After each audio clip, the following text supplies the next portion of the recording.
Vous savez que quand Romain il a rassemblé les gens pour le Tarawih, il a dit quelle bonne bidra j'ai faite. Qu'est-ce qu'ils disent les Wahhabites ou ceux qui suivent les Wahhabites? Il parle de la bidra dans la langue, c'est pas la bidra religieuse. Cette parole-là, elle est nulle et non avenue. Pourquoi? Est-ce que Tarawih c'est un sujet linguistique?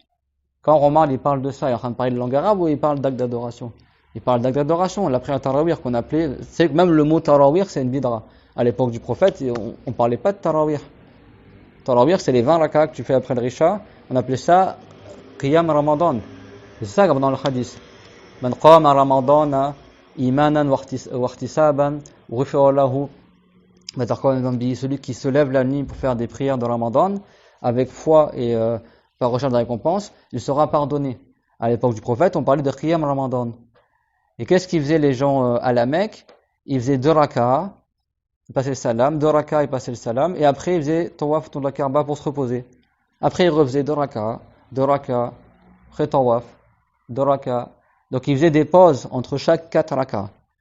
Et la pause en arabe, on l'appelle tarwiha. Yurawih an nafsihi. Et donc tarawih, ça veut dire les tarwiha, les pauses. Parce qu'ils faisaient des pauses à l'époque des compagnons. Et ceux qui étaient à Médine, comme il n'y a pas la Kaaba, eh ben, il y en a, ils faisaient d'autres prières, entre les prières de Tarawih, ou du Zikr, des choses comme ça. Donc ça a été nommé plus tard Tarawih. Dans l'école Jafari, c'est 20 rak'ah. Si tu fais moins, c'est juste tu pries la nuit. Même le mot, il a été innové. Le mot Tarawih. On ne disait pas Tarawih. Dans le hadith, c'est pas rapporté Tarawih. C'est rapporté le Qiyam Ramadan. Quand Romain, il a rassemblé les gens pour le Tarawih, alors que personne ne l'avait fait avant lui, de mettre tout le monde derrière un seul imam. Les compagnons, ils faisaient des petites prières, un petit groupe là, ou tout seul, etc. Et que tout le monde dans la mosquée se rassemble derrière un seul imam. Qu'est-ce qu'il a pris, Omar al-Khattab? Il a pris Ubay ibn Ka'b, celui qui connaissait mieux le Coran, la récitation, tout ça, et il a réuni tout le monde derrière lui. Je trouvais que c'était une bonne idée. Le lendemain, il est revenu avec un ami à lui, et il a vu que tout le monde y priait derrière un seul imam. Et il était heureux de ça. Il a dit, Ni'mat al-bidratu hadhihi. Il a dit, quelle bonne bidra que celle-ci.